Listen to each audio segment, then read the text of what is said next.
सैनिक को संगठन से जुड़ना चाहिए। समान रैंक समान पेंशन का। सैनिक की पेंशन के बारे में अगर शासन नहीं ध्यान देता है तो इस देश के लिए बहुत बुरी बात। हमारे साथ धोखा OROP 2 में किया गया है, वो OROP 3 में ना करे। डिस्ट्रीब्यूशन जवान के लिए ज्यादा होना चाहिए। अफसर अपनी सेवा काल पूरा करता है, बहुत अच्छी बात। उसको तो इस समय कोई बेनिफिट देना ही नहीं चाहिए। ये कैटेगरी आउट कर देना था। 4.5 साल ट्रेनिंग लेने के बाद कंप्लीटली मैं सोल्जर बना।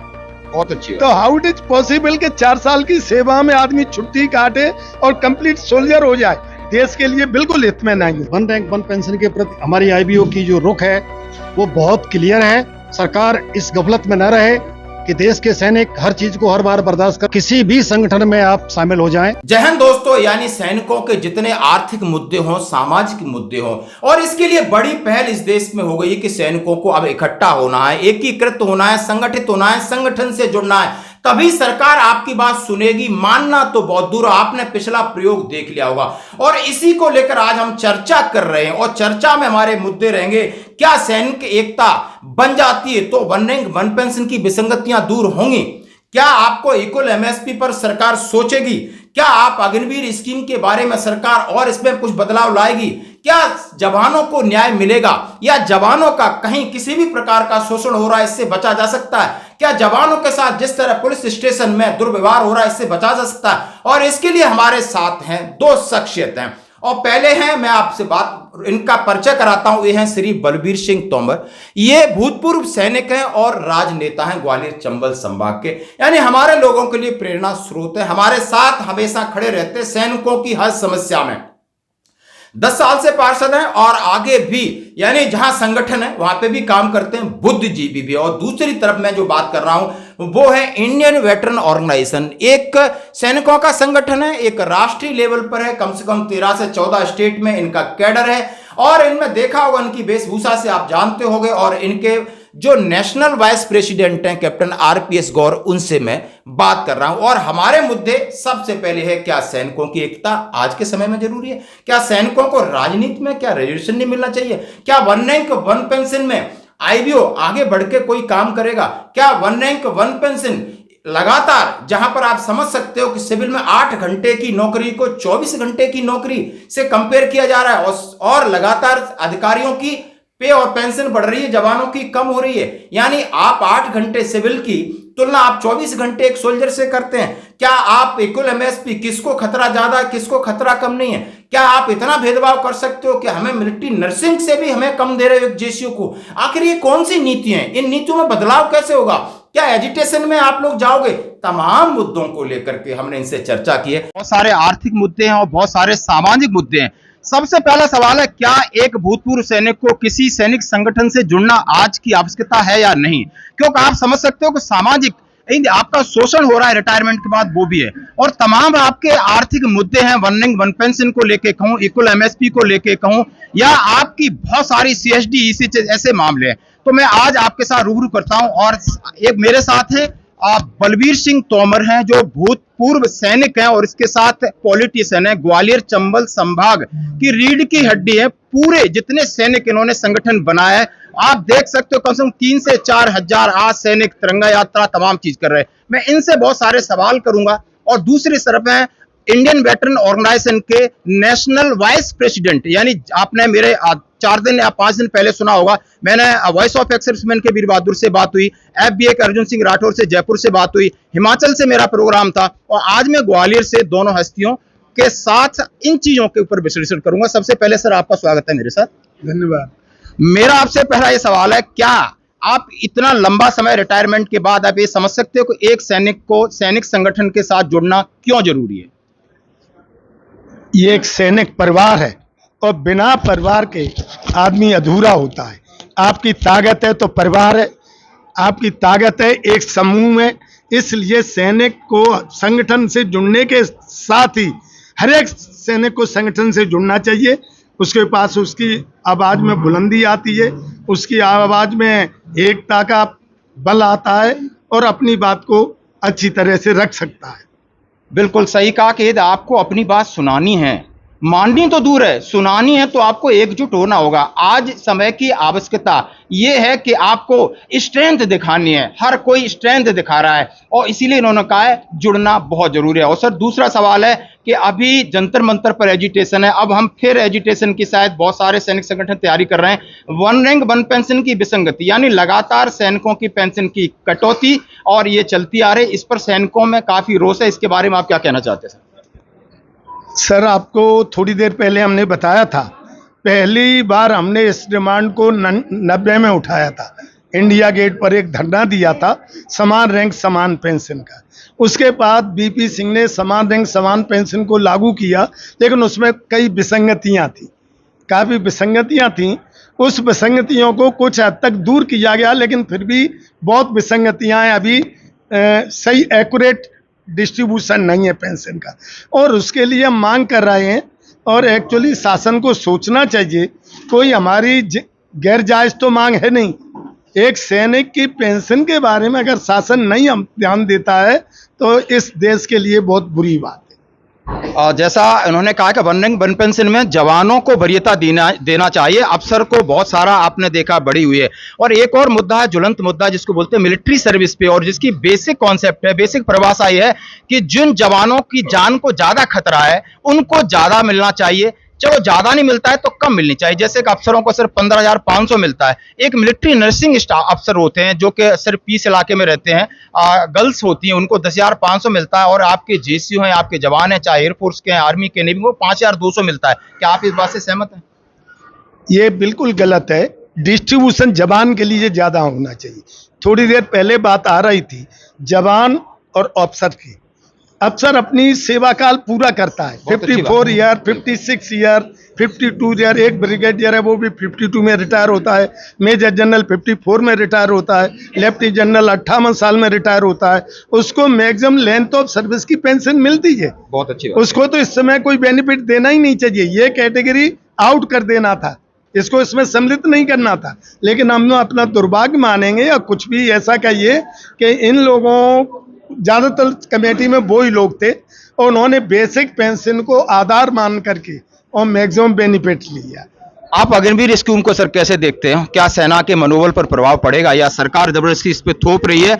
और हमने भी आपको एक टीवी चैनल पर बोलते हुए देखा था, और आप इस रीजन से आते हैं, जैसे ग्वालियर चंबल संभाग है, यहाँ के मैक्सिमम जितने लड़के हैं वो सेना में जाना चाहते हैं, उनके मनोबल पर क्या असर पड़ा है? आप क्या देख रहे हैं 2 साल से?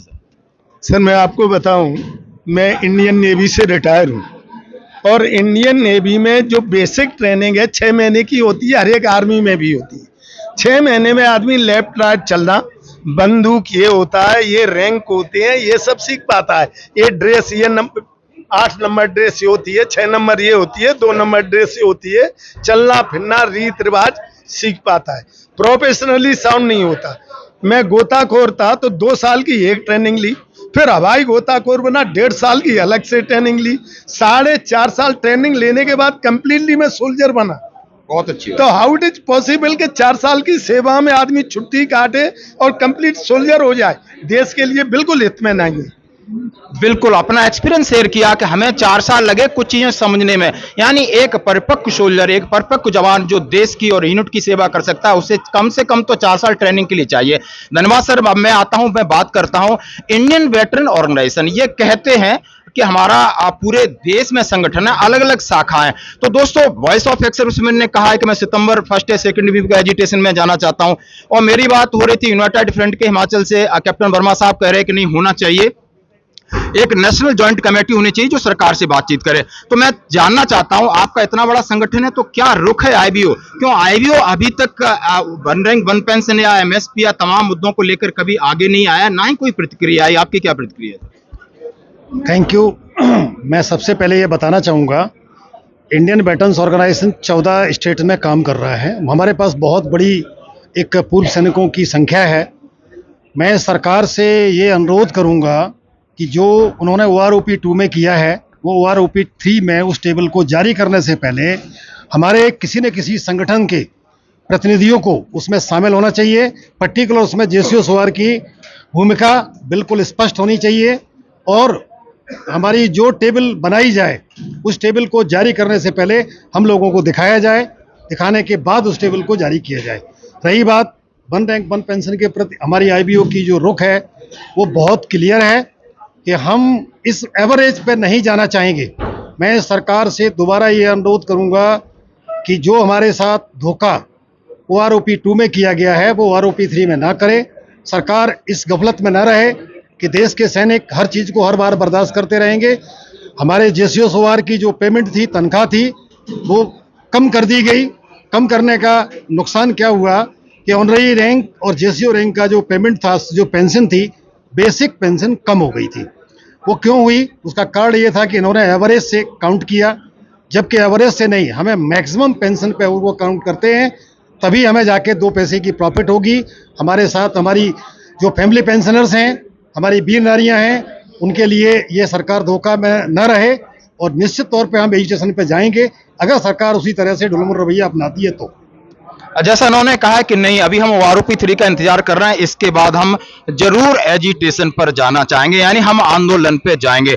और सर आपसे एक और सवाल, अभी आप सैनिकों को क्या संदेश देना चाहते हो? क्या सैनिकों को अब एकजुट होना चाहिए? क्या सैनिकों को राजनीतिक में भागीदारी रखनी चाहिए या नहीं? क्योंकि आपका भी राजनीतिक अनुभव है और आप पद पे भी रहे हैं, ग्वालियर के पार्षद भी हैं और आप बिल्कुल दावा ठोका था अपने एक विधानसभा क्षेत्र से और आप बिल्कुल आपका सपोर्ट भी। आप किस तरीके से क्या संदेश देना चाहते हैं? देखिए, मैं आपको एक बात बताना चाहता हूं, जब हर एक पॉलिटिशियन सरकार फेल होती है उस समय मिलिट्री शासन लागू किया जाता है और शासन बड़ा व्यवस्थित ढंग से चलता है। हर एक व्यवस्था सुचारू रूप से चलती है। जहाँ भी हमारे लेफ्टिनेंट जनरल रहे सेना के, राजनीति में हर एक सैनिक को राजनीति में बिल्कुल इंटरेस्ट लेना चाहिए और समूह बुला करके अपने प्रतिनिधि बिठाना चाहिए। लोकसभा में, विधानसभा में मिनिस्टर, जब ही आपकी बात को आगे उठाने वाला तो कोई होगा पार्लियामेंट में। हर एक आदमी अपने वर्ग की बात करता है, एक सर्विसमैन होगा तो बात आगे उठाएगा। जैसे आपकी सरकार कहती है सैनिक बहुत अच्छे हैं, सैनिकों के ऊपर देश की निगाहें हैं, आपका समाज कहता है कि डिजास्टर मैनेजमेंट हो तो सैनिक देवदूत बन के आ जाते हैं। जब बात की जाए कि राजनीति में आरक्षण देने की बात की जाए कि नहीं 10% क्यों ना विधानसभा में बिठा दिया जाए, इतने अच्छे हैं, सामाजिक है, सब चीजें, तो फिर यहाँ पर सरकार पीछे क्यों चली जाती? क्या आप भविष्य में देख रहे हो कि ऐसा चीज आएगी कि सैनिकों को राजनीति में आरक्षण या वरीयता दी जाए? हमने इस मुद्दे को प्रधानमंत्री जी के लिए लिखा था, उन्होंने लिखा आपके पत्र को हम दिखवा रहे हैं। उसके बाद आगे कोई कार्रवाई नहीं और ये होना बहुत जरूरी है। और जब तक नहीं होगा, जब तक हम अपनी मांग बहुत बड़े अच्छे उससे बड़े समुदाय के साथ नहीं उठाएंगे। बिल्कुल, जैसा कहा कि हमें एक बड़ा प्लेटफॉर्म चाहिए और प्लेटफॉर्म यानी सैनिकों का ही नहीं, सैनिक चाहते हैं कि यानी सैनिक समाज के कल्याण के लिए चाहते हैं, अपने हकों के लिए चाहते हैं। तो उन्होंने कहा है कि बिल्कुल हमें राजनीति में उतरना चाहिए और ऐसी आवाज हरियाणा से उठ रही है। वहां के जितने सैनिक और समाज सेवी हैं वो कह रहे हैं कि क्यों ना सरकार अब सैनिकों को ये इतना तवज्जो देती है तो क्यों ना राजनीति में वरीयता या आरक्षण दे। तो सर अभी राजनीति में तो जरूरी इसलिए है, मैं 10 साल से कंटिन्यू नगर निगम में हूँ और नगर निगम में कमिश्नर से लेके एडिशनल कमिश्नर हर एक अधिकारी ये कहता है कि बलबीर सिंह सबसे इंटेलिजेंट हॉनेस्ट पार्षद है और वो प्लान वे में बात करती हैं। कमिश्नर भी सहमत होता है कि जो समस्या लेके आते हैं वो ओरिजिनल समस्या होती है। तो इस तरह हमारे एक्सर्समैन आगे जाएंगे तो देश हित में काम करेंगे। बिल्कुल, जैसा उन्होंने कहा है कि हमारी ऑनेस्टी यानी हमारा डेडिकेशन और डिटर्मिनेशन जो हमारी आइडेंटिटी है और वो हम बिल्कुल किसी भी प्लेटफॉर्म पे प्रूव कर सकते हैं। और मैं कैप्टन आरपीएस गौर साहब से कहना चाहता हूं कि अभी आप ग्वालियर चंबल संभाग में खड़े हैं, आप क्या मैसेज देना चाहते हो कि देश में जितने भी, चाहे ईस्टर्न साइड के हों, वेस्टर्न हो, गुजरात हो, चाहे आप पूरे देश में क्या सैनिकों को देना चाहते हैं? क्योंकि सैनिक जीवन चैनल लगभग बहुत सारे लोग देखते हैं कि ताकि वो सैनिक संगठन बनाएं और अपनी एकता को कैसे सुदृढ़ करें। सबसे पहले मैं उनसे ये अनुरोध करना चाहूँगा कि एक कहावत है कि यूनिटी इज़ द स्ट्रेंथ। जब तक आप यूनाइट नहीं हैं आपकी स्ट्रेंथ, ताकत काम नहीं कर पाएगी। सबसे पहले मैं सभी पूर्व सैनिकों से एक अनुरोध करूँगा, किसी भी संगठन में आप शामिल हो जाएं और संगठित होकर काम करेंगे तो व्यवस्थित तरीके से वो काम किया जाएगा। रही बात सरकारों की, सरकारों से वो संगठन जो बने हुए हैं उनमें जब आप शामिल हो जाएंगे तो निश्चित तौर पे बहुत सारी ऐसी एनोमलीज होती हैं। एनोमलीज के अलावा बहुत सारे शासन और प्रशासन के मुद्दे होते हैं जो हमारे डेली, जो आम हम एक नागरिक होने के नाते हम उस लेवल पर नहीं उठा पाते हैं, वो संगठन हमारी बात को आगे उठाते हैं। दूसरी, पूर्व सैनिकों के साथ बहुत सारी ऐसी चीज़ें हो रही हैं, पर्टिकुलर पुलिस प्रशासन है या जो लोकल प्रशासन से हैं, वो चाहे किसी भी लेवल का हो, वो बहुत बड़ी गलतियां कर रहे हैं। वो ये चीज़ों को समझते नहीं हैं कि जिस बंदे ने अपना पूरा जीवन, अपना अमूल्य समय, अपनी जवानी देश के नाम कर दी है, एक एक इंच भूमि को बचाने के लिए उसने अपना परिवार छोड़ के, अपनी माँ को छोड़ के और भारत माता की सेवा की है, उनके प्रति अगर इस तरह का दुर्व्यवहार रखेंगे तो निश्चित तौर पे हम उन्हें ये बता देना चाहते हैं कि सरकारें भी इस चीज़ को, प्रशासन इस चीज़ को समझे। और अगर जिस दिन ये हमारे सारे पूर्व सैनिक एक संगठन इकट्ठे होकर आगे बढ़े, तो आप ये मानिए कि डेमोक्रेसी में सबको अधिकार है, प्रजातंत्र सुदृढ़ होगा। मेरा ये मानना है, ट्रांसपेरेंसी बिल्कुल। ओके, जैसे उन्होंने कहा कि नहीं, एकता बहुत जरूरी है। और मैं अब बात करूंगा ग्वालियर चंबल संभाग के जितने पूर्व सैनिक हैं, विधवा हैं, यदि किसी प्रकार की कोई समस्या है, यानी आप अपनी जगह पे सही हो, आपका देखा होगा बहुत सारे, किसी की प्लॉट की प्रॉब्लम हो जाती है, किसी की घर की प्रॉब्लम हो जाती है, किसी की विधवा की पेंशन की प्रॉब्लम हो जाती है, और तो उसके लिए आप क्या मदद कर सकते हैं, क्योंकि आप बुद्धिजीवी भी हैं, रिटायर्ड सैनिक भी हैं और पॉलिटिकली भी स्ट्रांग है सर। एक्चुअली प्रयास करता हूँ, किसी भी कोई समस्या हो तो पूरा प्रयास करता हूँ। एक हमारे अभी एक्सर्समैन कल आए, उन्होंने कहा कि हमारा नामांतरण नहीं हो रहा है। नामांतरण हमने नगर निगम को फ़ोन किया, क्यों भाई इनके नामांतरण में क्या प्रॉब्लम है, तो उन्होंने की इनकी पहले नोटरी थी, अब रजिस्ट्री है। नोटरी करने वाले क्रेता विक्रेता पहले दोनों अलग थे और अभी दोनों अलग हैं। हमने कहा आप उसको इधर आओ, हमारे पास आओ। मैंने अपने ऑफिस में बुलाया और उसको पढ़ा, इसको पढ़ना आता है आपको। उसमें क्या था, पहले क्रेता था, बिक्री करने वाला, वो आज 85 साल का आदमी है, उसने पावर ऑफ अटॉर्नी अपने लड़के को दी, अपने बच्चे को दी, और उस फौजी ने अपनी पत्नी के नाम से रजिस्ट्री करवाई, तो फौजी की पत्नी हो गई क्रेता और विक्रेता उसका लड़का हो गया, और संपत्ति कर उनका अभी तक का भरा हुआ था। हमने की इसमें क्या प्रॉब्लम है नामांतरण की, नामांतरण है। ज़्यादातर मैं 10 से 12 तक ऑफिस में बैठता हूं और समस्याओं का ऑन द स्पॉट निराकरण करता हूं। बहुत अच्छी बात कही इन्होंने, कहा कि मैं बिल्कुल सेवा के लिए तत्पर हूं। और दोस्तों, सबसे बड़ी बात है कि सैनिक अभी जाग गया है, अपने हकों के लिए जाग गया है, चाहे उसके आर्थिक हक हों, चाहे सामाजिक हक हों, और आपको अब यूनिटी रहनी बहुत जरूरी है। इसलिए किसी न किसी सैनिक संगठन से जुड़िए। सर, आप हमारे साथ जुड़े, बहुत बहुत धन्यवाद।